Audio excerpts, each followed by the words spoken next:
Nasa kalagitnaan nga kami na itong meeting ng 4Ps at bigla na lang ito bumuhos ng malakas na ulan. At so lahat nga kami dito ay nagtungtong-tungkulan na. Pero bago nga mangyari yan, nag-asikaso muna ako ng mga libro na isusoli ko sa school. 7 AM na nga ng umaga, so hinintay ko lang na pumasok yung ate kuli namin. At pagpasok niya nga ate, ito ay inayos ko na tong libro ni Michael. So ito nga una kong isusoli. Kasi nga kay JR, bukas ko na lang isusoli pagpasok niya. So yung dalawa nga wala silang pasok. Nasa taas pa nga sila at tulog pa. Tinatali ko na nga itong libro at nilagyan ko na nga rin pala ito ng pangalan ng anak ko. Pati ng section niya. Para madali malaman kung sino yung mga nagsoli ng mga libro. Nang matapos ko na nga ang talian to, syempre tatabi ko nga muna kasi nga ay magpapaserox pa nga ako nitong mga certificate sa school na dadalhin ko mamaya sa 4Ps ng 1 PM. 3 certificate nga ang kailangan ko ipaserox para sa aking mga anak. Ito nga yung mga kinuha ko nakaraan sa school ng aking mga anak. So sa phase 2 at saka dito lang sa may amin nga, yung dalawa kong elementary. Magpapaserox muna tayo. So bago ako pumunta sa school. Let's go!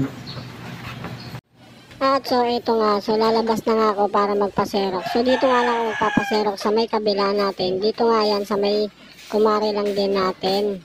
So sa mga gusto nga palang magpamassage dyan, so yan, PM nyo lang po yan, yung Angel Agardi. So nagmamassage po yan, so massage therapy po yan.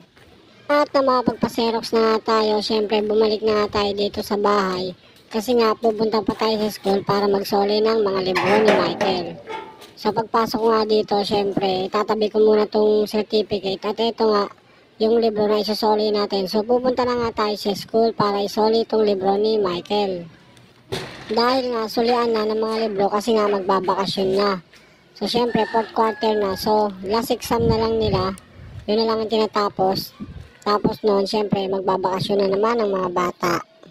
At so ito nga pala kung gaano kalayo lang yung bahay namin sa school. So ayan yung sinusum ko, ayan yung kulay verde na yan na bubong. So ayan nga po yung bahay namin at nandito nga po ako sa may school sa taas. At so nung masoli ko na nga yung mga libro at ito pababa na rin nga ako dito. Pabalik nga ako ng bahay at ako'y magkakape na nga muna. Dahil nga meron pa nga tayong ate na meeting. So atin nga tayo ng 4Ps at kaya kailangan magkape na nga muna tayo. Pero mamaya na nga rin ako dito kakain. So kape lang, okay na tayo muna dito. At habang nag-aantay na rin tayo ng orders. At so pagtapos nga natin magkape at ito nga na-order na nga tayo ni Ate Cindy. So ayan, shoutout sa'yo Ate Cindy. Maraming salamat sa pag-order. So first order nga natin to. Ang order niya nga ay 1-piece chicken at saka crispy liempo, syempre with adobo rice.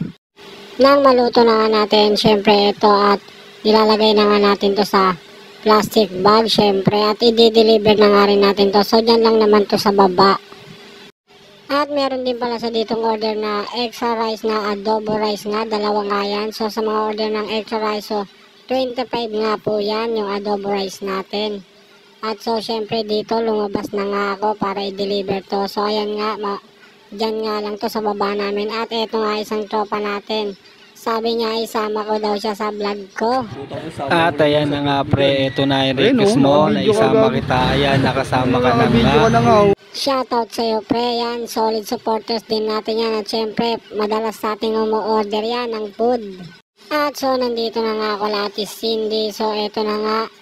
Iabot ko na yung order at ito nga yung anak niya na si Kulot na makulit at tinatawag ko nga siya na kunin niya yung order. So ang gagawin niya nga dyan ay tatawagin niya yung mama niya. Kulot to, kunin mo to.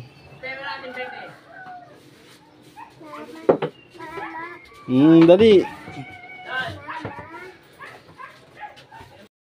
At so pagbalik nga natin, so meron nga tayong order at umorder nga itong asawa ni Paring Toto na si Maricel, birthday niya pala ngayon. At ang in-order niya nga ay buffalo spicy at not spicy. At eto nga nung maluto ko na ay dineliver ko na sa kanila. Siyempre dyan din mga tropa natin, shoutout sa inyo tol. At so eto na nga, nandito na ako sa bahay nila. Tinawag ko na nga dito si Avatar, binigay ko na nga sa kanya. Yan nga yung anak ni Paring Toto kanina. At syempre, greet na rin natin yung my birthday. Happy birthday and shoutout sa'yo, Maricel Gobilab. So, dito nga kaliligo ko lang kasi nga nung oras na mag-alauna na nga. So, aatin na nga tayo doon sa Pag-asa 1. Aatin nga tayo ng 4P. So, dito hindi pa nga umuulan. Let's go! At eto na nga, habang nagmi-meeting nga kami ay bumuhos nga yung malakas na ulan. So, lahat nga kami ay nagsiusudan. At kanina nga ay nasa bandang dulo kami, ngayon napunta na kami dito sa gitna. At eto nga yung mga bata rito, ginagawang slide yung court dito kasi nga madulas. Ingat lang kayo, baka kayo mga mabagot.